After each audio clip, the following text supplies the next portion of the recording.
Chapter 3 is kind of the basis for economic thought. First, we want to talk about the fact that each individual or each participant in economics has one goal in mind. We need to keep those in mind.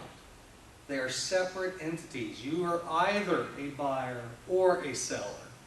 You don't mix the two, one or the other. Maximizing behavior of market participants. For individuals, your motivation is to maximize utility. Utility is an economic term meaning satisfaction. It is the goal of individuals to maximize their personal satisfaction. Business, on the other hand, or the producer, is there to maximize profits. Make no mistake about it. While they may be socially responsible, they may be a great company, their primary goal, profit. And government's role in economics is to maximize general welfare of the people. So we need to keep those roles distinguished. You've got to get in the mindset of which you are. Today we're going to be talking about demand. Demand is defined as the willingness and ability of buyers to buy goods at differing prices. So you have to be both willing and able to be counted here.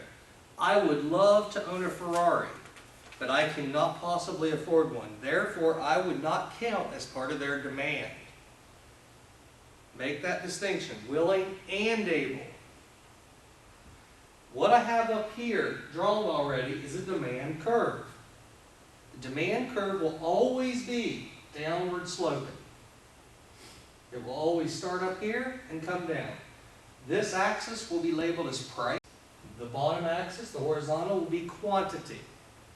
The reason that it slopes down simply means that as price falls, quantity demanded will increase. That is the law of demand. As things get cheaper, you buy more. And that makes sense, I believe. But that's why it slopes down all the time.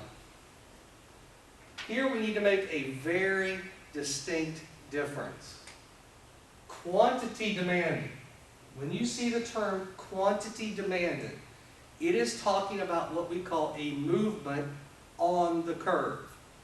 Meaning that you're sliding somewhere on this curve. It varies with price. The only thing that varies quantity demanded is the price of the item itself. So anytime you see that question and you see quantity demanded, look for price. That's a key giveaway. When we talk about demand, on the other hand, we're talking about the entire curve, where it is. This whole curve can move. So quantity demanded is a movement on the curve. Demand is a shift of the curve.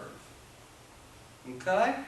6 factors can shift that curve in either direction.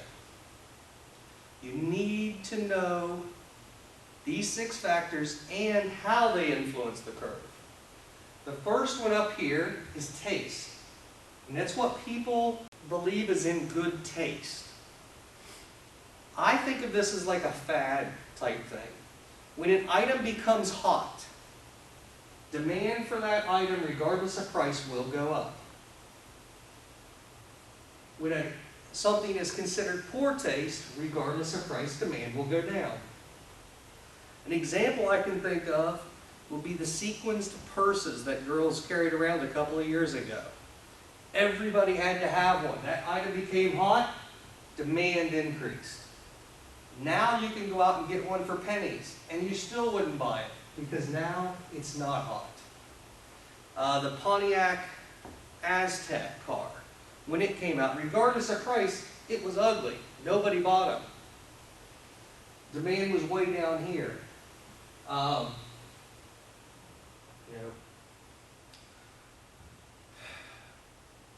It's, like I say, it's fad items, things that come in and out of style. The length of skirts, the bell-bottom pants, when they come in and out, your demand will shift. Okay? Second one is income. Income's pretty easy to relate to. If you have more money, you will spend more. As general incomes rise, demand rises. If general income falls, demand will fall. An example here would be if a new plant opens in town, paying high wages. Those higher wages shift our whole demand for the area out.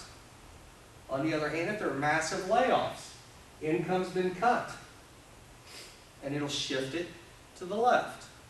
If we shift to the right, we're increasing demand. If we shift to the left, we're decreasing. Okay. Now your book puts 3 and 4 together.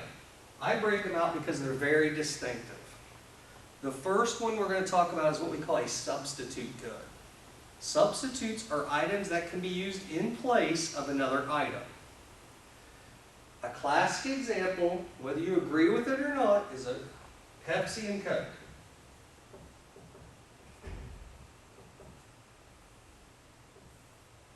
Pepsi and Coke. Let's just imagine for a minute, if you will, that they're identical. There is no difference.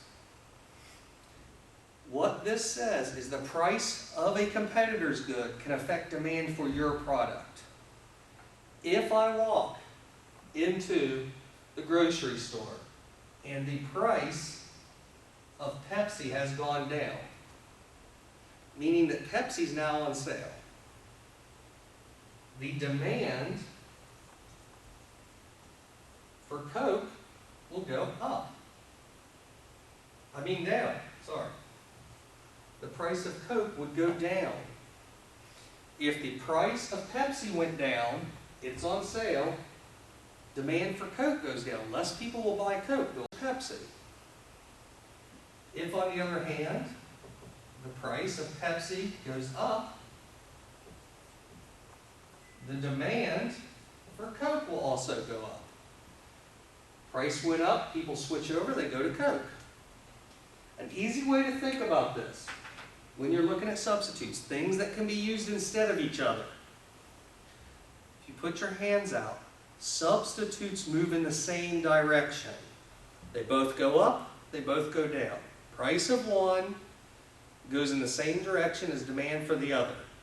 They either both go up or they both go down. That's a substitute good.